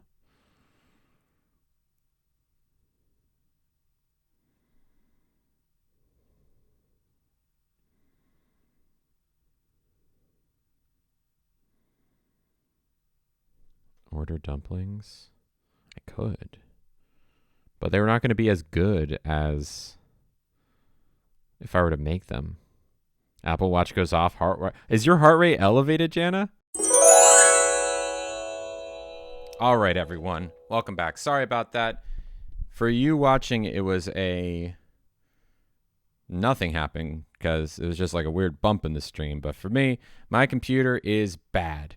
And it could not handle me streaming the video anymore. It could not handle me recording with my phone and with this microphone and all sorts of stuff. So we had to change things a little bit. The camera might look a little different now, but everything should be fine. I am blaming Apple. Give me a new laptop. Okay, so just for those watching at home, it might have jumped a little bit. We're at 1 hour, 24 seconds, and 33, 4, 5, 6, 7 seconds. We're seeing Plava Laguna right now, talking to the first boy. Also, I got a package in the mail, so I figured. I also put dumplings on in the meantime. I know we had a little time skip. I just need a better computer, is what I need. I need a better Mac to do this in video editing. It's so. Oh yeah, I forgot I ordered this.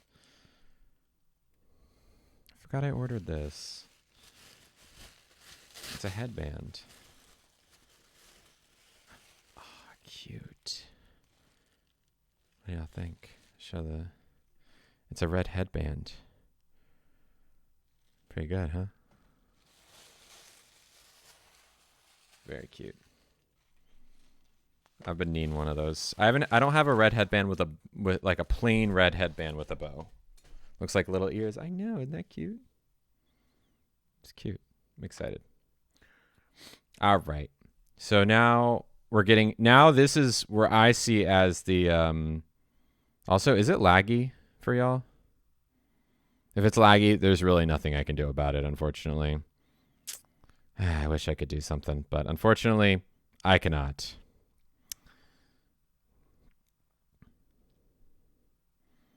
It is my laptop. It is my laptop.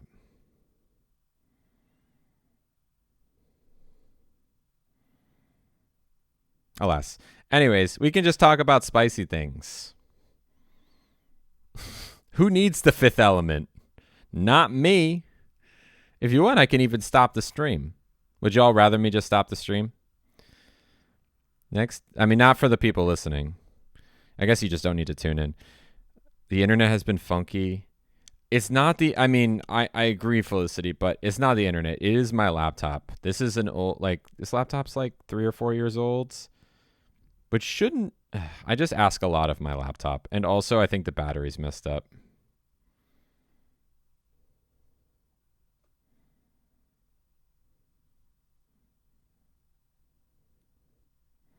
I put my dumplings on. I'm really excited about my dumplings. Also, Felicity, what are we going to do on Sunday? Did you hear back from your husband? I haven't checked my phone in like a few hours, so if you texted me, I didn't see it. AIM says the next TikTok live needs to be a black fit day with all red accents. Ooh. I could do that. I have like a black long sleeve shirt with a box neck. I have black jeans. I have black belt, black boots. We do red eyeshadow, red hair bow, red earrings, red lipstick. That'd be fun. All right. Here comes the most iconic scene out of this movie. If you are talking about The Fifth Element, this is probably a scene that will, if not first, maybe the first thing that will be brought up is the word multipass. That's like the most popular line. But after that, this is the most popular scene because it is a big blue lady who has, I don't even know how to describe it. Her head kind of looks like a cornucopia, a blue cornucopia that wraps all like it's a big tendril kind of. It's kind of like what are those things from Star Wars called? That race. It's called it's like what Ahsoka is, sort of. What are those called? Star Wars nerds, help me out. What is that? I'm ashamed that I cannot think of this race. Can someone Google it? The nerds that listen to this are screaming, it's the blank. Leku? No. It's like what Ahsoka? Twi'leks, thank you. Twi'leks. Yes. It's kind of like a Twi'lek horn, except it's way like poofier and kind of weirder. It's kind of like what if a Twi'lek and an alien from Alien, like the xenomorph from Alien, had a baby, but also it was blue and not evil, you know? And that baby sang opera in a really cool, fun way. Because the first half of it is like normal opera, but then like basically the beat's going to drop and she's going to do this like crazy song that's going to go with the fight scene. Not to spoil anything. Also, Shelby asks, am I going anywhere tonight or is going anywhere spicy tonight or is Emily coming over? I think probably neither of those. I don't think I'm definitely not going anywhere spicy because first off, it is pouring outside and very windy. And also, I'm going to a spicy party tomorrow. And Emily is at work right now. I want to say she gets off at 10. Now, if I'm still up, she can get off at 11 too. You know what I'm saying?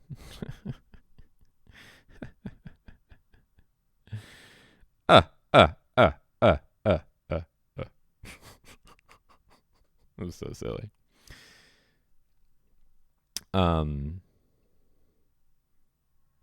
Anyways.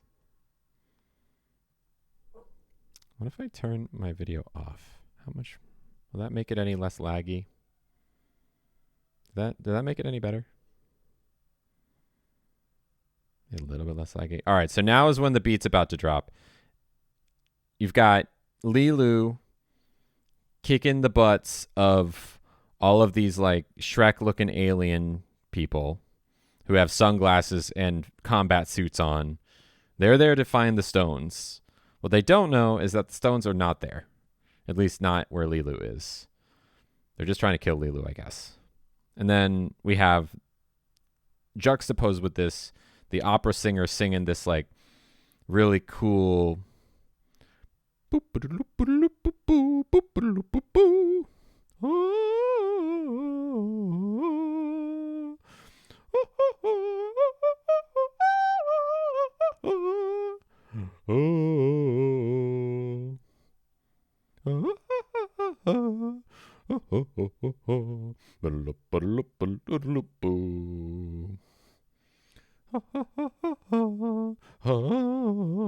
I think it's supposed to be impossible for a human to sing, but I guess people have kind of, maybe that has since been dispelled, that crazy people on TikTok can in fact sing this.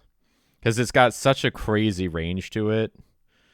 It would seem impossible. It seems like kind of like whoever was singing it in this case didn't actually sing it. It might not be exact, but they did a decent job. I can only imagine it's a pretty hard thing to sing. Bruce Willis, standing ovation. Ruby Rhod stands up. Very exciting. Great job. Great job. We'd love to see it. All right, now there's the box, which presumably has the stones in it. Or does it? Or does it? Is it way grosser where the stones are? Could it be grosser? Maybe. Chris Tucker says bravo. And in comes Gary Oldman with one of his big old guns. Gonna take the stones. Hi, Lila. I'm down for spiciness after this. Like, on stream. I am. I think that's fun. Although, I might want to do it in a special channel of some kind. It's a great movie. Although, I wouldn't want to do it unless any other people wanted to. I don't want to just do it randomly and not have anyone want to tune in. Emily's typing. All right. He's shooting at Lilu while she's in the vent. Very Die Hard. You know, I never thought about it, but that's a Die Hard reference. They do that to Bruce Willis in Die Hard. Now they're doing it to her. Emily says, I get off work too late, unfortunately. Plus, I just learned I have an assignment due at midnight, but I close alone. I probably can't get it in. That is unfortunate, Amy. Emily.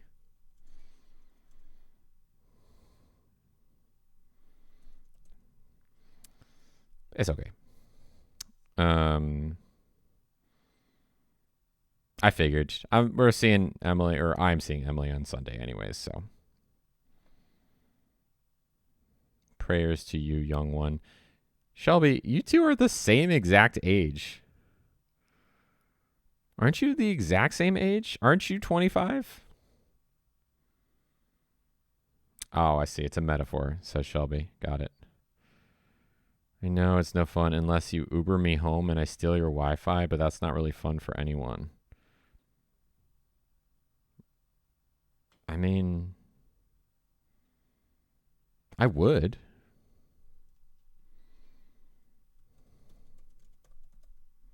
If you want. Typing.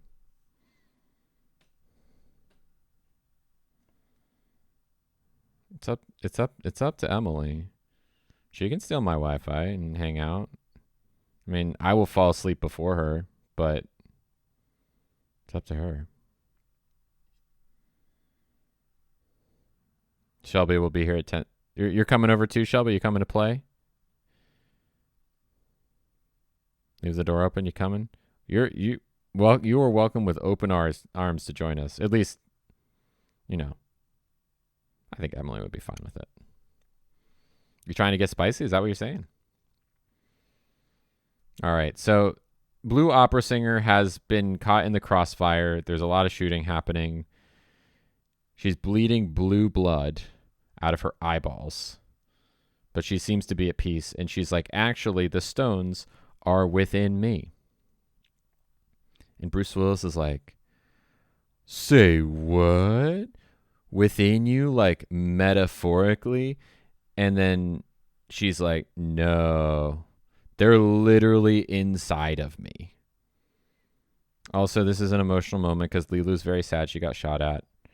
And Gary Oldman has the box in which he thinks is the stones that he's been looking for. But in fact, we're going to find out soon. No stones. It says 1 day and 11 hours for me. So see you Sunday. Wait, 1 day, 11 hours for what, Jesse? And Shelberty, I'm holding you to your word. Gary Oldman is laughing, and then he's crying. No stones. The stones aren't here. To get to me. Oh, I see. Oh, Jesse, you're coming to be spicy too? You bringing Chris? Look, I've told stories on this podcast. I've done some stuff with cis men before. If the moment is right, it's fine. Whatever. I'm not like super jazzed about it, but in the moment, it's fine. I'm not against it. Maybe I'll probably leave her at 10:30, 10:45. Well, I guess that's not too long from now. Probably going to pass out, though, before then. I'm going to say, I am actually wide awake. No, she doesn't. I need to be. No, I'm recording a podcast right now, so I'll def be up. Don't even worry about it. I'm seeing that this. I'm very curious to think what people feel, how people feel about this episode, because we've gone from paying a lot of attention to The Fifth Element, because right now Bruce Willis is literally pulling stones out, like cutting into this opera singer's stomach and pulling out stones that are covered in blue blood, which is supremely gross and cool. Chris Tucker just shot someone. But also, we're more focused on hanging out. So let me know in the chat what you think of this. Would you like me to focus more on the movie? It's kind of difficult, but I can try next time. I'm going to blame Jesse on this one. Jesse is distracting me. All of you are distracting me, really. It's all your fault. It's all your faults. I love this movie too, Lyle. It's one of my faves.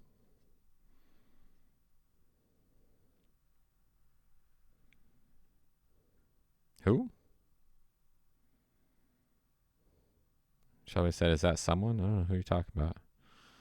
A lot of shooting happening. Debo from Friday. Yes, that is Debo from Friday. Yes, that is Debo from Friday. He is, to me, he is President Lindbergh, but to you, I can see it could be that he's iconic in that movie too. Since I didn't originally plan anything. Okay. Sounds good. I mean, look, Emily, I'm not, she can't hear us. If you want, if it's easier to go home, no worries. Especially if you need to focus. I am probably not gonna be a good influence. LOL. And how do I spell influence? Influence. LOL. There we go. Stream of consciousness. All right, they're shooting at Bruce Willis. I've always wondered what the deal with this guy is. There's like a deaf guy with white hair. Just more comic relief.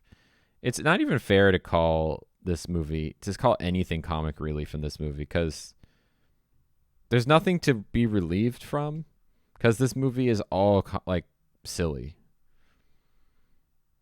Even the most serious of moments are only serious for so long before there's something funny.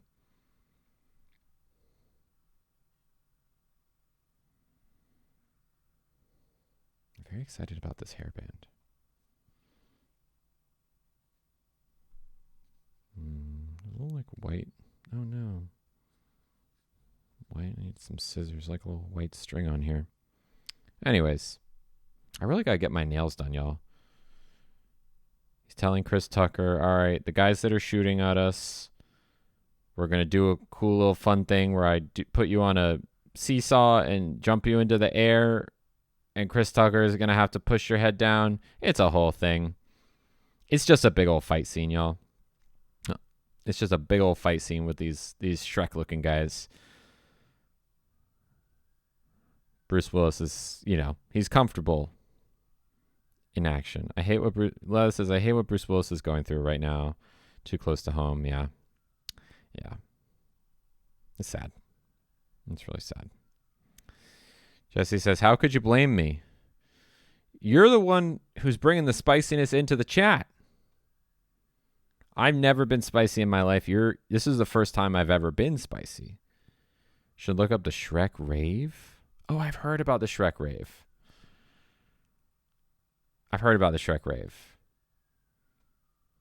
It's lit. Okay. I mean, this movie is basically a Shrek rave.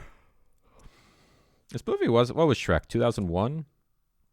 That's what, only 4 years before Shrek. Shrek had probably been conceived of by this point. Shelbert says they would dress as Shrek. Sexy Shrek. Do you have a picture of this? And of course, there's a gif of sexy Shrek. How could you not put a gif of sexy Shrek? I want my dumplings. And I got on stream today, I got fudge from Emily. It's been in the fridge, which is like perfect because I love my fudge cold. So it's going to be so good. Jesse, be good. You're always in trouble. It's true.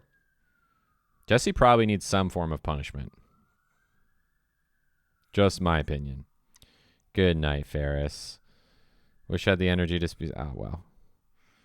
How long have you been on it? Hey, you start progesterone. You're on progesterone?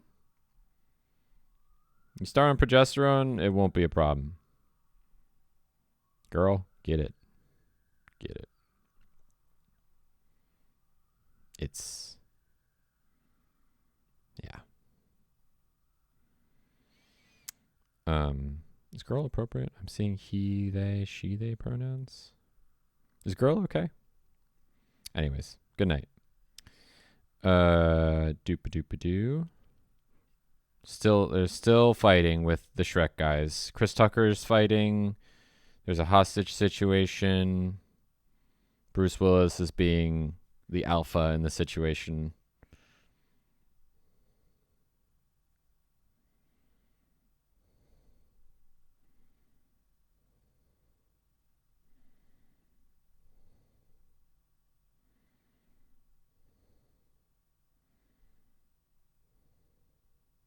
How's there 22 minutes left? What the heck else happens? I think...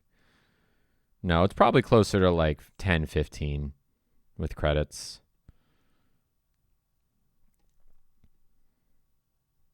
Here's the thing. I love this movie so much. I've just never been so deeply spicy watching it.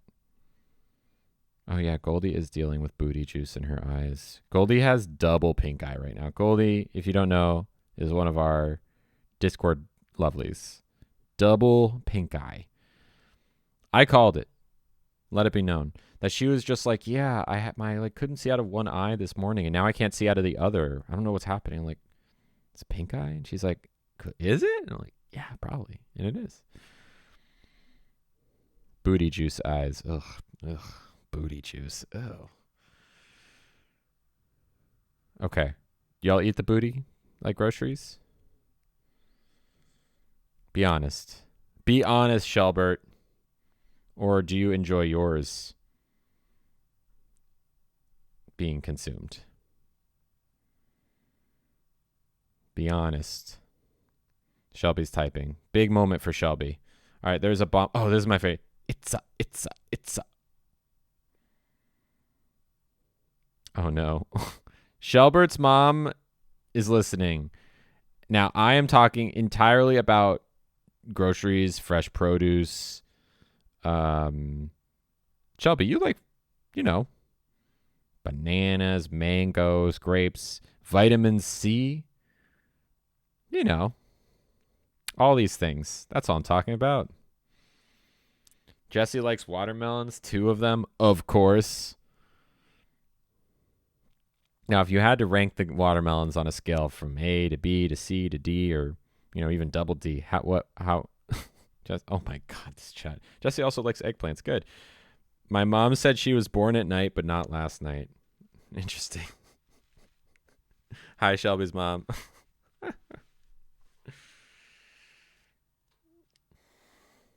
Gary Oldman unloading some clips on someone. Who knows? Lifeboat.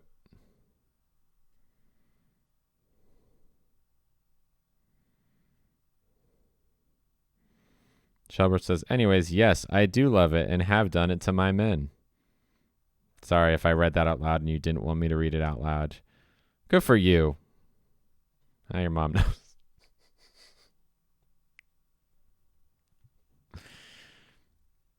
I think it's fun too. I haven't had it in a while. Normally I'm going to be the one doing it. Smash face worthy. What is smash face worthy? So anything works? Smash face worthy? Done that to your men? Yeah. I mean, guys are going to enjoy that more. Guys are going to enjoy that in some ways more, or at least people with prostates. Feels good. Yeah, that's where the spot is. And if guys say they don't want it, they've clearly never tried it. There's absolutely booty juice. Well, I mean, look, you of course want to do it with having showered recently, with, focus on cleaning that area, making sure you're all good. And once that's taken care of, it's all pretty much, it's all gravy, baby. Not gravy. Hopefully not gravy. Gary Oldman's about to get blown up. Sorry, Gary. Goodbye.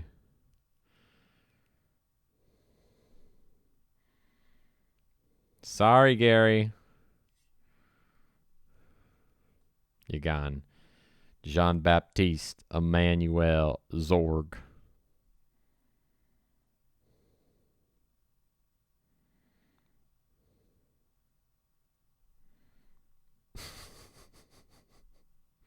Some nasty ass things in the chat.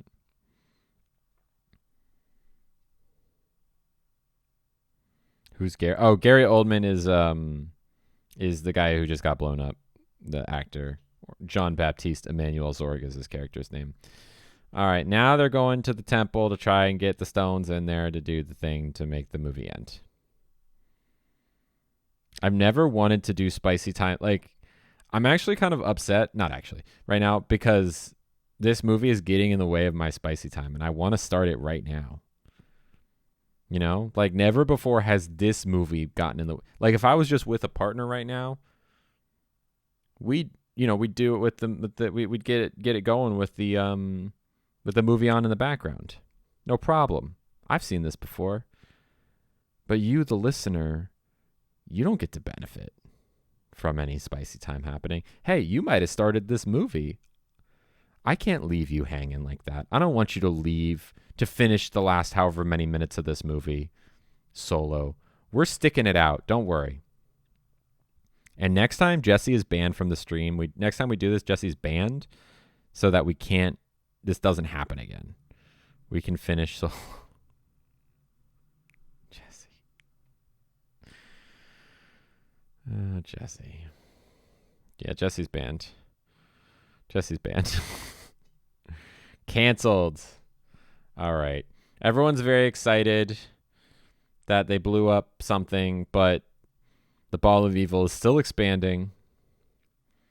They have to go to Egypt. They have to do the thing with the fifth element, and they have to solve a puzzle first. So get excited. Amy says Lily's going to finish it all right. I can't do that on YouTube. I could probably get away with that on podcast services. Actually, could I? If it was just audio. Actually, I'm not sure if I could. I'm not going to try. Lila stands with Jesse. Okay. Are we forming factions?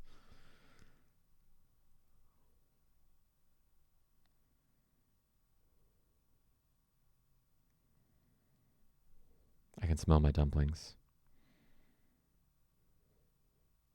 I smell my dumplings. It smells good. All right. They're headed to Egypt.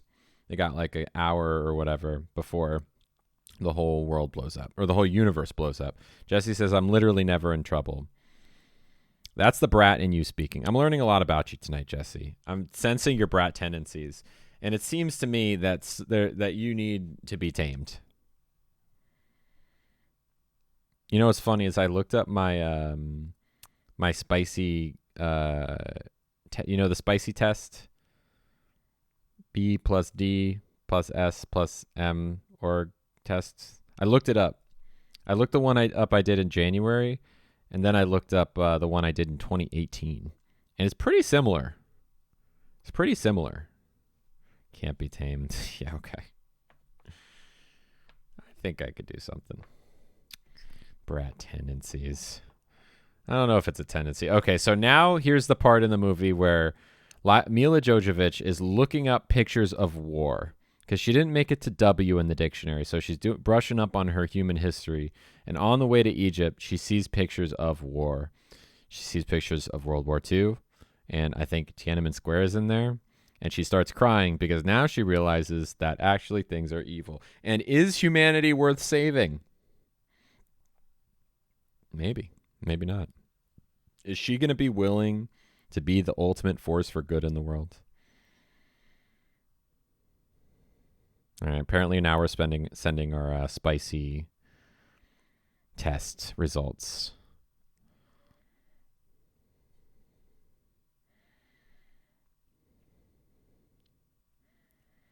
Mine was basically like, actually, I'll find the most recent one and put it in the chat.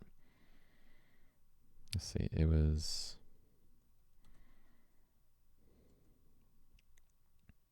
Oh, wait. It would have been... Okay, so...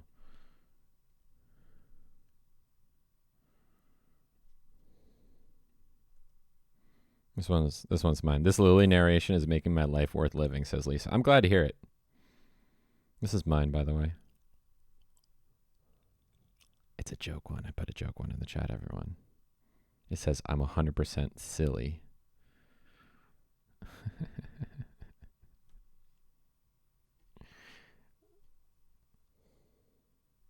100% silly. Did you know that about me? No, this is actually it. Let's see, I'm 96% dominant, 94% brat tamer, which makes me think that Jesse and I have some talking to do. 93% exhibitionist. Makes sense. 78% voyeur, 72% non-monogamist. Now, here's what I did in 2018, pre-transition. Still dominant, but I was way more of a degrader back then, I guess. That's the main change, and a rigger, but I never did much of either of those, so who knew?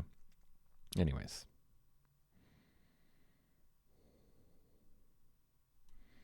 All right, so now they have to solve a very D&D style puzzle in order to open the stones and get Mila Jovovich to do the thing that saves the world. So what do you do? How do you open an earth stone? How do you open a fire stone?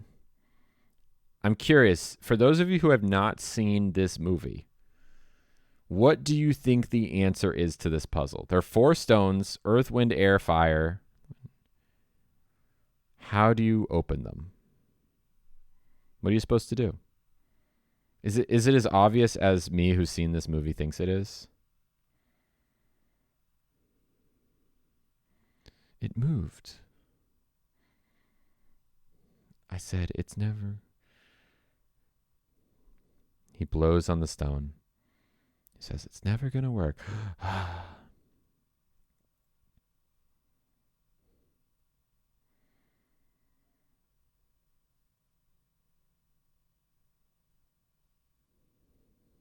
There it is. He blew on the stone. Corbin Dallas realizes wind. Wind for wind. Fire for fire. Water for water. Earth for earth.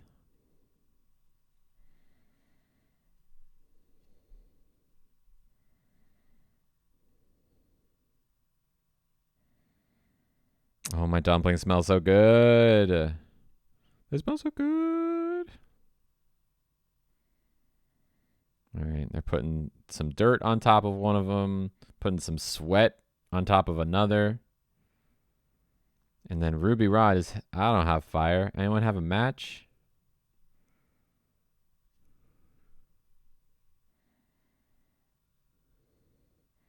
Lisa says, my lover, a.k.a. spouse, loves this movie too. It's a great movie. It's a fantastic movie. I stick by my statement that trans femmes love this movie the most because it's about being brought back to life as a woman that has infinite potential. There's a lot of makeup machines in this that can do your makeup instantly. Truly. Luc Besson, watching you. All right. They've activated all the stones. Now it's time for Mila Jovovich to shoot a beam of light out of her mouth in order to hit the incoming asteroid that will destroy the universe, question mark? The Earth? I'm actually not sure what the threat is. Is it just, it's not just the Earth. What is it destroying? Definitely the entire Earth. But it's probably more because it's a pretty broad universe. Like, it can't just be Earth. They have spaceships and stuff probably elsewhere.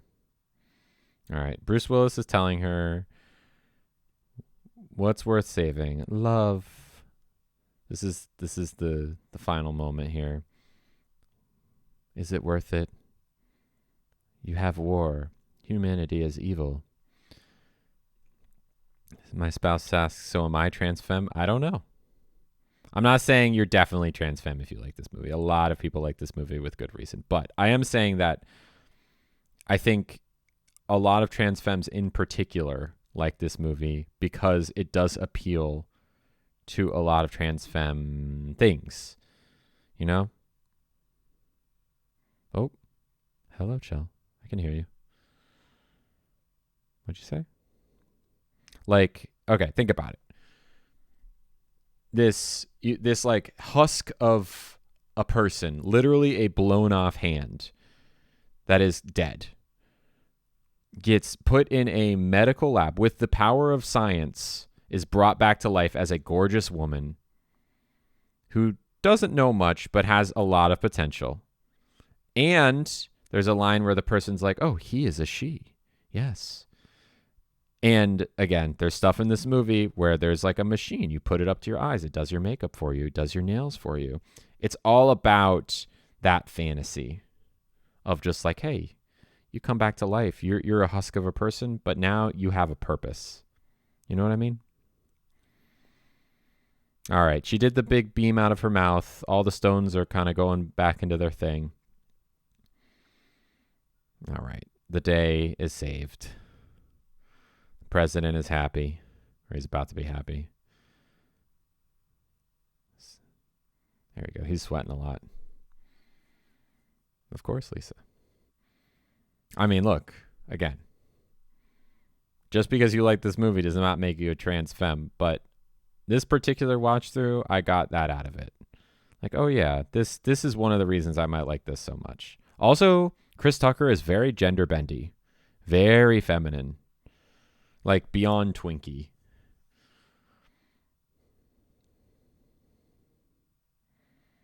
There's a lot of beautiful women in this movie. A lot of great fashion in this movie. All right, so now is the final scene where the president is arriving into the room where Lilu was first resurrected. There's the big tube in the middle of the room. It's closed right now. And it looks like they're doing some healing because they all got roughed up. So they're getting healed in the tube. And he looks in the tube and sees, uh-oh, what's happening in the tube? Uh-oh. He's making hand motions. They're sex hand motions. They need 5 more minutes because they're doing it. They're doing the horizontal, what's it? Horizontal shuffle? Horizontal hokey pokey. All right. President's talking to Bruce Willis's mom on the phone. She's annoying. We get it. We get it. She's annoying. This is Luc Besson's best movie by far. The Professional's good, but this is better. And he hasn't made anything even close to this good since then. All right, we go into the two. Bruce Willis and Mila Jovovich are getting it on. And they look into each other's eyes, and it's a freeze frame. And we get a gorgeous song, A Little Light of Love. And good night, Lisa. And there we go. To the credits. What do we think, y'all? Give me a rating out of 10. Rating out of 10. Those of you in the chat. Also, if you are listening to this, feel free to put it in the YouTube comments. Rating out of 10. For me, in terms of comfort, it's a 10 out of 10. In terms of nostalgia, it's a 10 out of 10. In terms of looking back as like an adult in 2024, I really don't like that he kisses her on the lips without her consent while she's sleeping. That is creepy. And if someone were to do that in a movie today, they will have, that's the bad guy, right? That's got to be the villain. It's such an unforgivable, even though it's like just a kiss, it's still so creepy, and it makes you not like Bruce Willis. It makes you think like, what the heck? He could have done. He could have done. They could have. I know the point of the scene was to make his character, give his character room to grow. Like, oh, he's just a guy who's gonna maybe assault a woman in her sleep. No big deal, right? Oh, but it's not good. Of course, it's not good. He can be better, but. Literally, there's so many things they could have. That scene could have not been there at all, and the movie would have been much better. Jesse says, I was thinking 7 or 8, but I need to rewatch without Lily. That's fair. I was talking the whole time. We were talking the whole time. Also, we were thinking about other things. I'm on board with that assessment, 7 or 8, especially for someone who doesn't have that nostalgia. Lisa says I need to do this with Napoleon Dynamite. Gosh, I would love to do that. All right, everyone. Thank you for those watching on the podcast, for hanging out. Let me know what you think of this. A very, very like different type of episode. Tell me if you want more of these, or if you don't want more of these. That's fine too. Just let me know. Thank you, and until the next time, stay lovely.